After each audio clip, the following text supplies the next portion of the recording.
Imagine a seguinte cena, que você se encontra num final de semana livre, tranquilo, sem dívidas. E você está numa praia e passou o final de semana lá, com os amigos, os mais queridos, aqueles que você mais ama. E que o final de semana está maravilhoso, sem problemas. E que você de repente se encontra no final da tarde, vendo um pôr do sol maravilhoso, com cores lindas, que só é possível descrever vendo. E você escuta aquela sinfonia gerada pelo bater das ondas, pelo vento. E aquilo te enche de paz, te enche de alegria, principalmente pelas memórias que você está construindo naquele momento. E de repente você olha ao redor e você percebe que não é só você, que aquilo toca qualquer ser humano ao redor. Que as pessoas também estão olhando como você, como que hipnotizadas para aquele pôr do sol, leves, conectando todo mundo. Agora imagina que essa alegria toda que você sente, você leva consigo por todos esses momentos até que ele acaba. E você tem que voltar para casa. E você se prepara, arruma as coisas, se despede dos amigos com alegria, mas olha ao redor. Muitas pessoas se despedindo do lugar também. Crianças que de jeito nenhum querem voltar para casa, estão amando aquele lugar. As pessoas já sentindo saudade, já fazendo planos para voltar. E você continua se sentindo feliz, continua se sentindo completo e em paz. Agora, voltando para casa, você se prepara. Porque depois vem a segunda-feira e você volta ao trabalho ou volta aos estudos, para onde quer que você tenha que voltar com seus deveres. E ao voltar, você encontra com as pessoas que te desejam uma ótima segunda-feira e que te desejam força, para que a segunda-feira seja com coragem.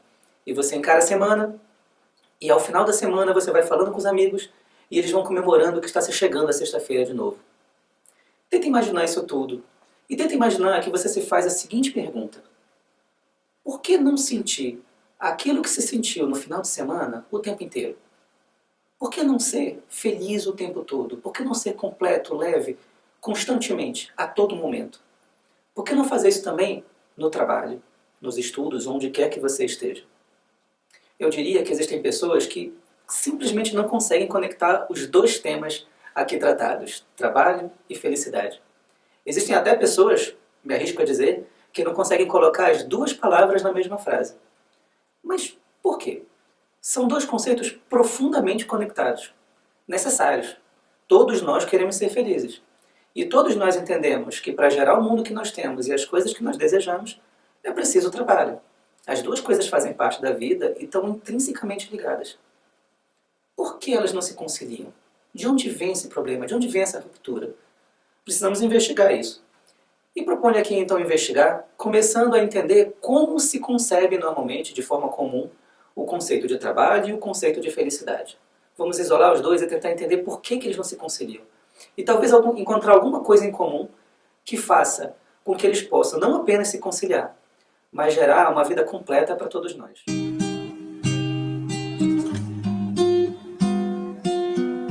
Vamos começar olhando da maneira como nós tratamos as palavras e os conceitos. Muitas vezes, nós simplesmente tratamos as coisas sem pensar muito no que elas profundamente significam. E ao fazer isso, nós pegamos os conceitos que nós vivemos no dia a dia, amor, trabalho, justiça, e mais do que pensar simplesmente no que elas significam, nós colocamos em caixinhas. Caixinhas cujos significados são pré-determinados.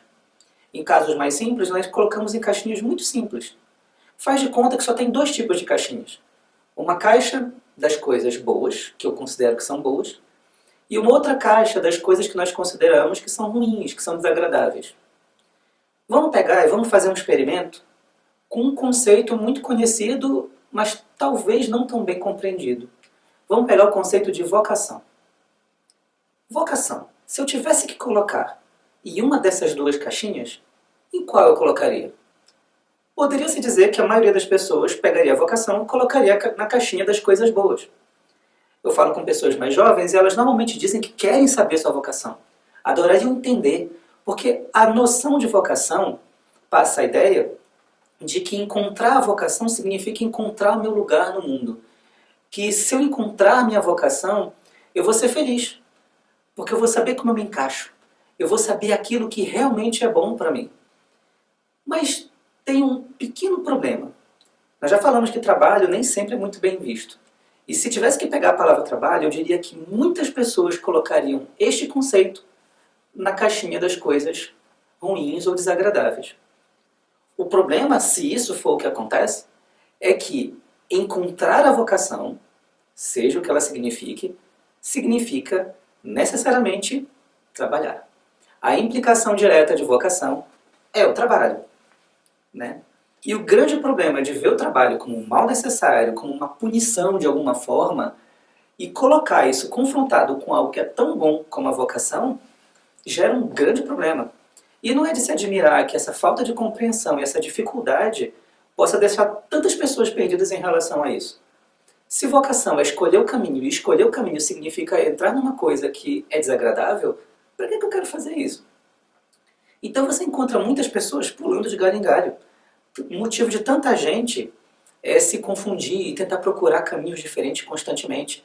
Pessoas trocando de trabalho de um lado para o outro, ou pessoas trocando de curso universitário, ou até mesmo de acreditar que o grande objetivo da vida é passar um determinado curso, é fazer determinada profissão. Porque uma hora ou outra eu vou me confrontar com coisas que são desagradáveis em qualquer que seja a profissão que eu escolha. Alguns dão sorte, escolhem coisas que vão dar certo e passar grande alegria, grande satisfação o tempo todo, mas para a maioria das pessoas poderia-se dizer que muita coisa desagradável vai acontecer. E algumas vezes a consequência disso é justamente a de tentar satisfazer ou minimizar esse dano através do gosto, da satisfação pela novidade. Então a gente troca e fica trocando e procurando coisas novas constantemente, como novas oportunidades, novos trabalhos, novas viagens, novos estímulos e constantemente procurando algo fora, algo que satisfaça. E essa vida tratada dessa maneira leva a um outro problema muito estranho também. No mundo que nós vivemos, de constantes crises econômicas, há uma grande quantidade de pessoas sem emprego, sem trabalho, procurando. Ao mesmo tempo que existem outras pessoas que têm o seu trabalho, mas sofrem absurdamente por tê-lo. E isso nos coloca num grande paradoxo, num grande conflito. Esse é o primeiro dos problemas. Mas será que sempre foi assim? Eu diria que, na verdade, esse problema não é novo. A própria etimologia da palavra lembra isso. Embora haja alguma discussão de onde essa palavra vem, muitos concordam que a palavra vem do latim tripalium.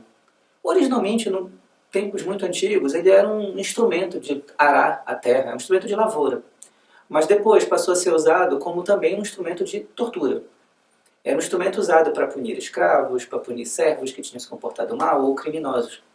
Mais para frente, na Idade Média, passou a ser utilizado como sinônimo de trabalho indigno, de trabalho mais simples, ou de algo que era desagradável de fazer, ou também de punição. Talvez a palavra labor fuja um pouco disso, porque ela significa basicamente trabalhar na terra, fazer a terra produzir.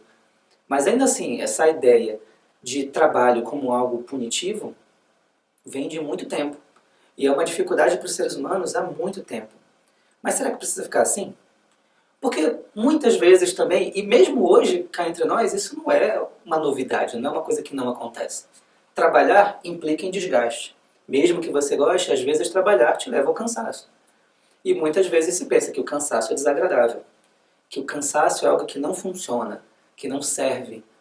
O ideal, se trabalho é uma tortura, se trabalho me leva a ter sensações desagradáveis, o que seria? O que se poderia dizer então sobre felicidade? Se felicidade é satisfação e trabalho é uma tortura, uma das formas de ver a felicidade é justamente como um tipo de situação onde você não faz nada. Não fazer nada talvez seja o paraíso. Um livro escrito há muito tempo, quase que 2000 anos, poderia-se dizer, escrito por Sêneca, chamado Da Brevidade da Vida, ele falava de um comportamento que ele considera muito estranho.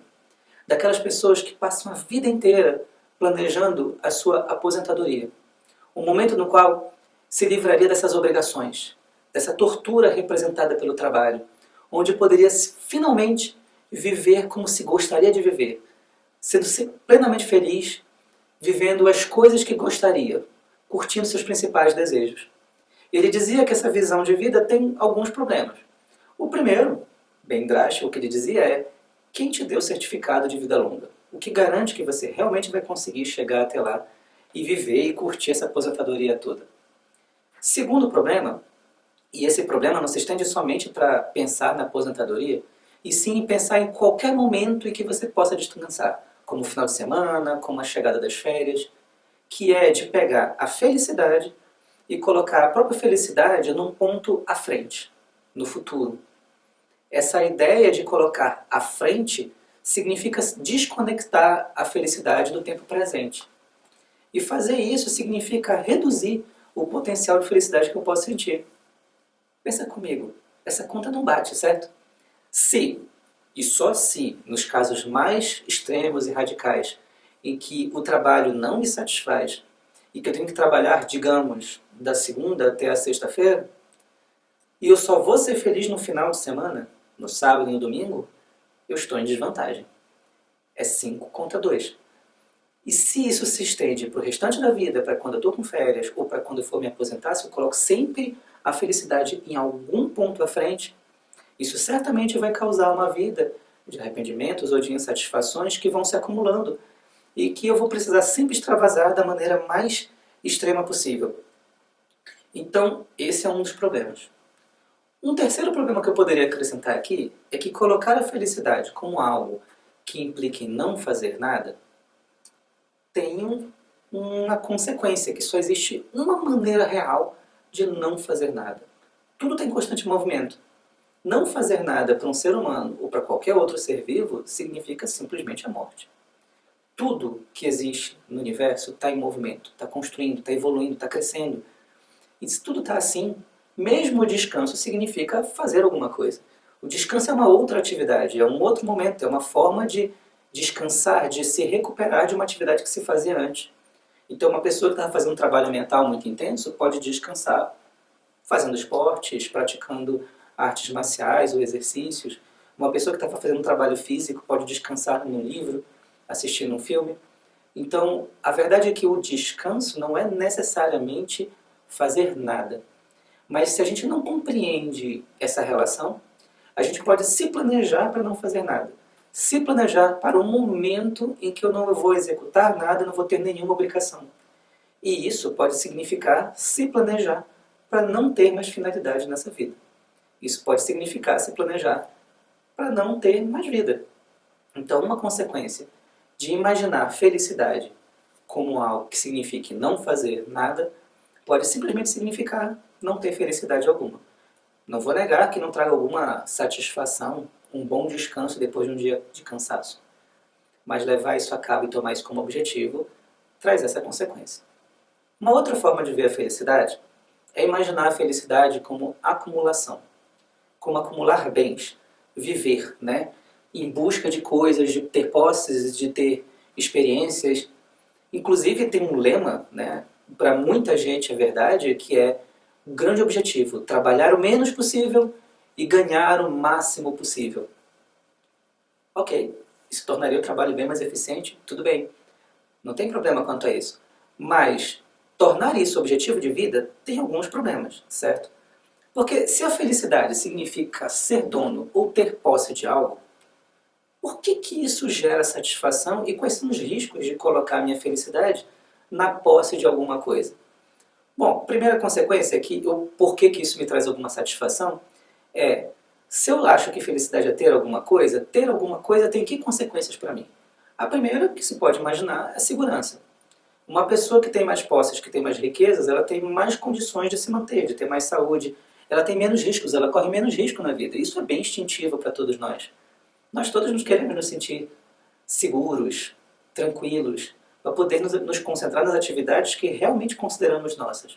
E ter posses é uma forma de alcançar isso. Outra forma mental gerada pela posse é a capacidade de se sentir bem-sucedido, de vencer. E nota que isso implica em enxergar a vida como uma corrida, ou um tipo de esporte ou competição, em que eu comparo o quanto eu tenho com o que os outros também têm. Então, constantemente, eu preciso ter mais e mais para me sentir avançando, tendo, e tendo mais e mais possibilidade de conseguir mais e mais desejos que eu possa ter. Então, ok, isso também pode gerar alguma satisfação. Mas Sêneca também, nesse mesmo livro, assim como em alguns outros, também dizia um dos problemas disso. Aliás, um outro grande pensador também falava disso, que era Kant.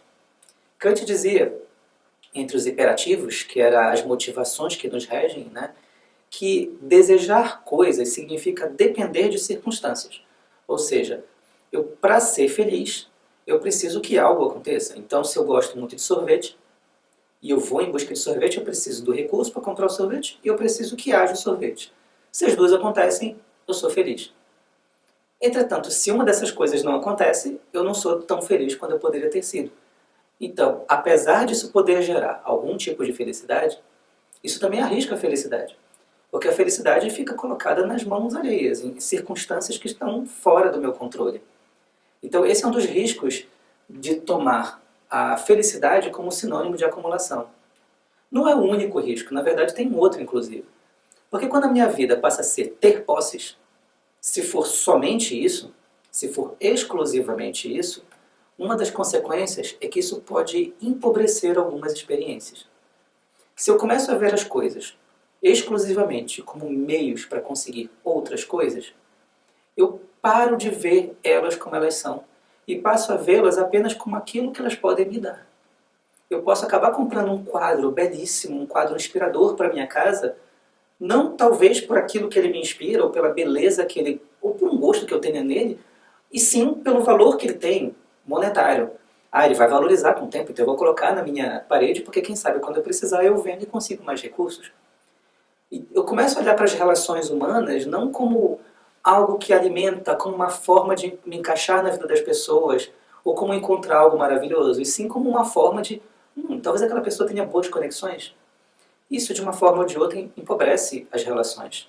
Na República, um livro muito antigo, escrito por um grande sábio, um grande filósofo chamado Platão, ele dizia que a maneira de eu entender as coisas exatamente como elas são, só é possível realmente encontrar essa maneira quando há bondade.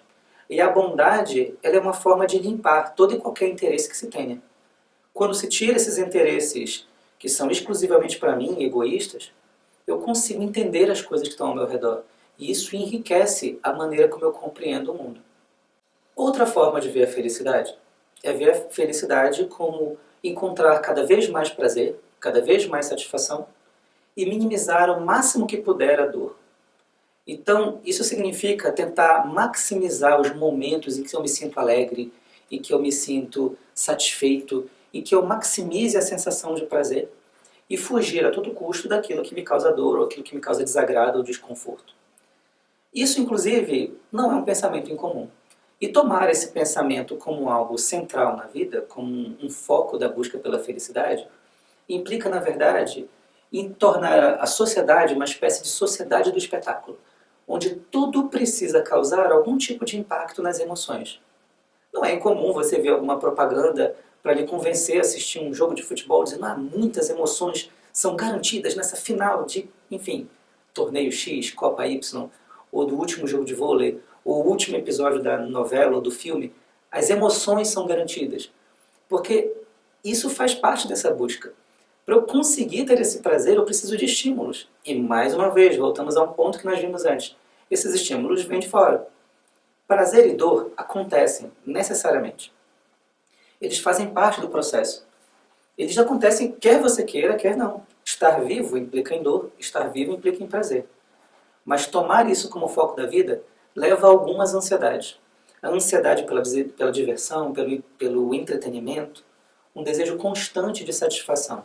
E isso leva, inclusive, a uma desconexão com o presente. Sai o novo trailer do último lançamento do filme fantástico que vai sair daqui a alguns meses e as pessoas já começam a discutir, nossa, mal posso esperar para que chegue essa estreia. Nossa, vem logo, passa mês. Mas por que passar mês? Ok, quando vier, aproveita, mas aqui, esse momento, também tem coisas que podem ser aproveitadas. Então, essa busca pelo prazer e essa dificuldade em aceitar que nem tudo causa agrado, pode levar, inclusive, a uma superficialidade na visão das coisas. Porque uma coisa tem que ficar clara, aquilo que eu gosto hoje pode não ser aquilo que eu gosto amanhã. Uma coisa que me causa satisfação agora pode não ser amanhã. Muitas pessoas não gostavam, sei lá, de maçã quando eram crianças e quando adultos passaram a gostar. Mudou a identidade por conta disso? São as mesmas pessoas, mas o gosto mudou. Esse é o problema de ter isso como foco de vida. Porque se eu tomo uma decisão, de repente eu escolho um trabalho, um emprego, que me satisfaz muito, estou muito feliz, as pessoas são ótimas, com o tempo o fator novidade vai diminuindo. E o fator novidade faz parte desse processo de geração de prazer. E isso pode gerar, em médio ou longo prazo, uma necessidade de mudança. Esse trabalho já não me satisfaz. Já não me sinto mais satisfeito aqui onde eu estou. Preciso mudar. Preciso mudar de casa, preciso mudar de relações. Preciso mudar constantemente porque falta algo que seja perene. E tudo isso leva, mais uma vez, à necessidade de respostas que sejam externas. E há uma vulnerabilidade em respostas e estímulos que sejam fáceis ao prazer. Quando se está submetido demais a essa circunstância de prazer ou de dor, pode-se buscar cada vez mais estímulos que gerem isso com mais facilidade, levando talvez algumas vezes até alguns extremos. E esses cuidados a gente precisa ter. Caso contrário, vou cair no vício, vou cair na intemperança ou até mesmo em algumas doenças psíquicas. Uma outra consequência, inclusive, dessas três coisas que foram ditas, né, de acreditar que a felicidade é não fazer nada, ou descansar, ou não ter desgaste, ou achar que a felicidade é acumulação, ou achar que a felicidade é ter emoções e prazer constantemente, pode levar a um senso de vida que implica em buscar satisfações para si. A buscar uma satisfação que não implica em dar. E isso, se levado ao extremo, pode acabar justamente gerando o contrário. Tentem mais uma vez imaginar uma situação. A situação em que uma pessoa consegue, de forma fenomenal, sei lá, através de um gênio, de uma lâmpada mágica ou algo assim, conseguir satisfazer qualquer desejo que tenha simplesmente pedindo. Ou seja, pede, ganha o que consegue. Esse é um desejo que talvez algumas pessoas digam que esconda o que tenha, ou nem esconda o que tenha, mas digamos que isso aconteça. Se isso aconteça, um primeiro momento que parece uma coisa tão fantástica e tão satisfatória pode se converter no oposto. Porque aquilo que eu peço e que eu ganho sem ter custo algum, o que eu vou fazer na sequência? Peço de novo. Bom, eu pedi, ganhei uma coisa, não precisei fazer esforço nenhum, eu peço de novo. E se vier, ótimo, é lucro. Se não vier, tudo bem, eu já ganhei o primeiro. Mas nesse cenário em que basta pedir para ganhar, eu peço e peço mais e peço mais, e vem fácil, e vem fácil. Esse é o primeiro ponto. E a consequência do primeiro ponto é, essas coisas que não nos custaram nada, como nesse caso hipotético, com o tempo perdem o valor. Imaginem uma criança que fica ganhando brinquedos. Sempre que pede, dá. Sempre que pede, dá. Com o tempo, ela começa a não querer o brinquedo mais antigo, ela começa a querer o brinquedo mais novo. Aquilo perde valor, porque aquilo não teve um empenho. Aquilo veio sem esforço. E se foi sem esforço, não se valoriza realmente, até se diverte. Mas não se valoriza, não se dá a devida importância, porque a gente não conhece de fato. Conhecer significa ter algum trabalho para conseguir.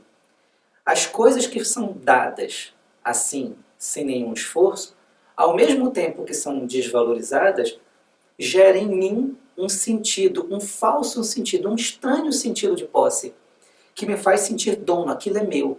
E se é meu, eu posso fazer daquilo o que eu quiser. Com o tempo, nesse ainda caso hipotético, indo cada vez mais a extremo, isso vai aumentando um estranho sentimento de vaidade. Porque eu começo a me convencer de que eu sou especial. Eu mereço aquilo que me foi dado. E inclusive aquilo precisa continuar sendo dado. E se continua sendo dado, eu quero mais. E se eu recebo mais, isso passa a ser o foco. Ou seja, eu nunca estou completamente satisfeito. Esse aqui é o grande ponto da carência. Quanto mais se dá, mais se quer. E se você nunca está satisfeito, você nunca está pleno, você nunca está completamente realizado. Bom, até agora falei somente das consequências dessas visões comuns, certo? Mas, ok, se tudo isso tem consequências, gera alguns efeitos satisfatórios, é bem verdade, mas se tem tantos efeitos e consequências perigosas, o que poderia ser então felicidade que realmente gerasse algo que fosse real, permanente, duradouro? Essa pergunta é antiga. Muitos já tentaram resolvê-la. Vamos usar então as definições e as conclusões de um dos grandes filósofos da humanidade, um filósofo grego chamado Aristóteles. E, num de seus livros, chamado Ética Nicômaco, ele se detém em tentar descobrir quais os objetivos das ações humanas e se existe algum objetivo que seja aquele que seja o mais relevante, aquilo que seja comum para todos os seres humanos. Ele começa a perceber em suas investigações que todo ser humano sempre age objetivando alguma coisa, algum bem. Toda ação busca algum bem. E os bens podem ser diversos. Nós já vimos agora que as pessoas que, por exemplo, estão cansadas procuram descansar. As pessoas que estão desgastadas consideram que não fazer nada, ou pelo menos fazer alguma coisa que gere menos estresse físico, pode gerar satisfação. É verdade. Uma pessoa que está com fome busca comida, uma pessoa que está sem recursos busca esses recursos. Então, esses bens são diferentes e as ações são diferentes dependendo dos bens que se buscam. E vários desses bens, eles podem levar a diferentes caminhos nessa busca humana, por quaisquer que sejam. Até aí tudo bem. Toda ação humana busca um bem e esses bens são diferentes. Mas aí ele se pergunta, existe algum bem que seja o mesmo para todos? Algo que ele chame de bem supremo? A conclusão que ele chega é, por mais que tenha uma compreensão diferente para cada ser humano, existe um bem que todo mundo está sempre buscando. E esse bem é a felicidade. Mas mais uma vez ele esbarra no fato de que essa felicidade parece ter conceitos diferentes para pessoas diferentes, como nós já discutimos aqui. A gente pode ver em níveis diferentes isso.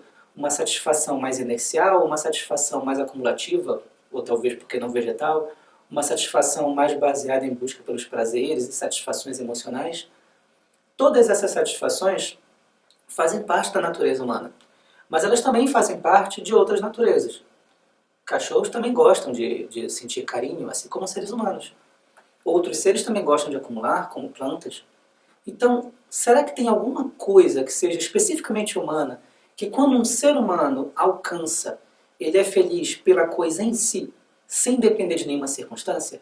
E aqui nós temos um ponto bem interessante.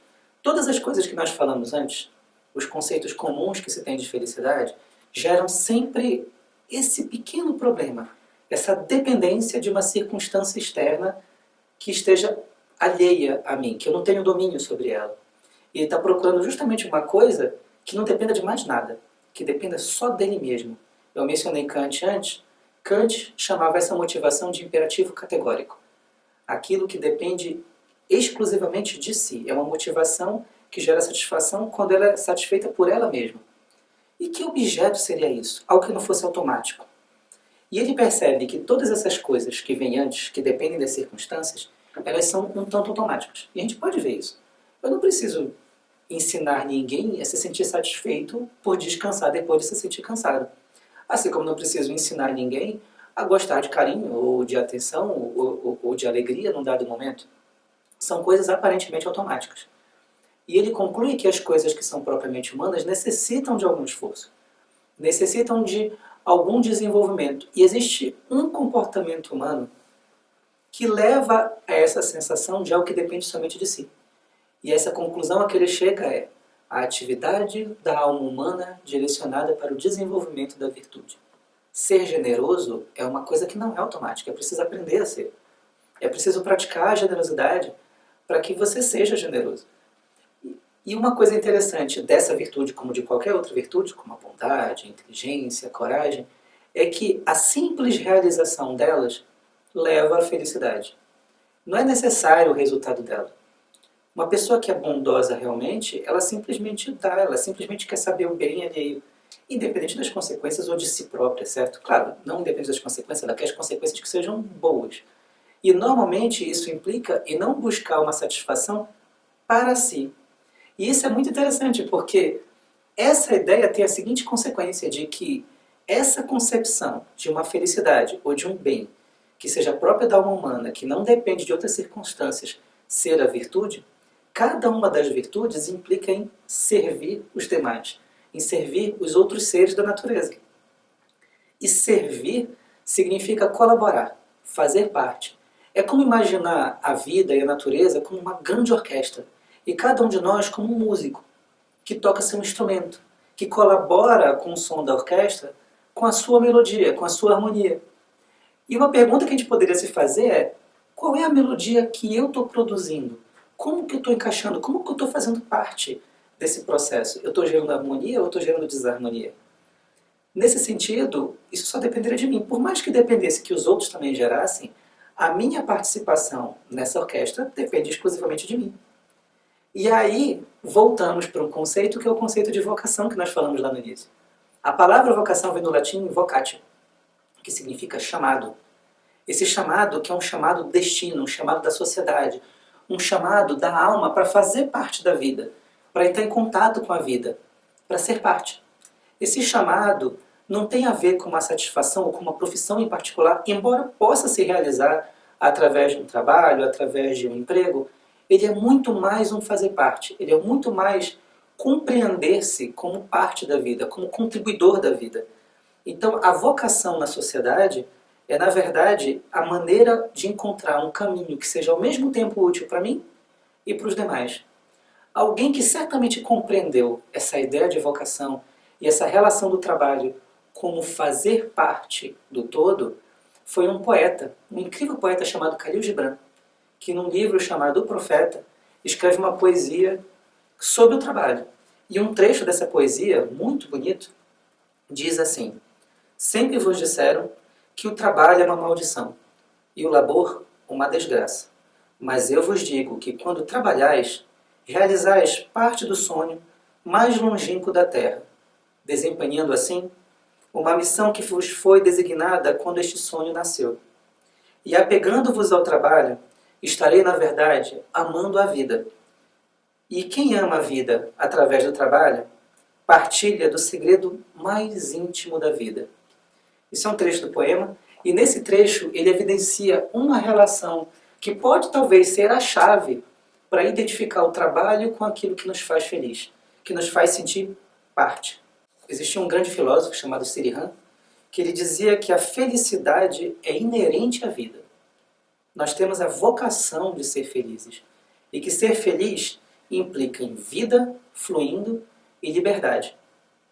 E que quando a vida se expressa na sua livre forma de ser, no seu livre fluxo, ela não necessita, então, que a felicidade seja buscada, ou almejada, ou perseguida de alguma maneira. Porque basta que a gente encontre a nossa vocação, a nossa maneira de contribuir para a vida, que me permitiria que eu contribuísse para o fluxo dela. Isso seria, inclusive, encontrar a mim mesmo, encontrar a minha maneira de ser na vida. Pessoas felizes sobre esse ponto de vista, então, elas seriam felizes sobre qualquer que seja a circunstância, porque elas saberiam como contribuir para a vida, qualquer que fosse a circunstância. Elas não dependeriam de uma outra. Uma outra pessoa que, por sua vez, buscasse incessantemente a felicidade para si, não conseguiria encontrar.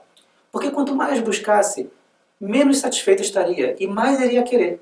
Ao passo que alguém que encontrou sua vocação e se encaixa, contribui para a vida.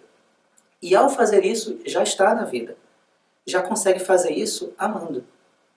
E mais uma vez eu cito Khalil Gibran, que nessa mesma poesia usa uma frase que é a chave para resolver esse mistério aqui.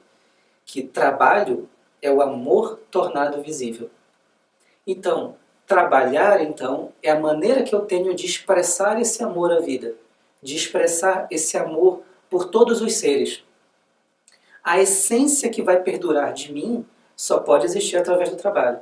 E se eu quero, de fato, mostrar que eu amo, não há outra maneira que seja que não através do trabalho. Pode-se dizer o quanto se queira que ama alguém, que ama algo, mas se você não realiza nada, se você não age, esse amor não se manifesta. O amor por alguém, o amor por um ideal só pode ser demonstrado quando algo é materializado. Todas as ideias mais puras e mais profundas necessitam ser materializadas. E o trabalho pode ser visto justamente como essa maneira de fazer com que o amor apareça, com que o amor seja aplicado. E amor é vida. E isso pode ser visto nas pequenas coisas.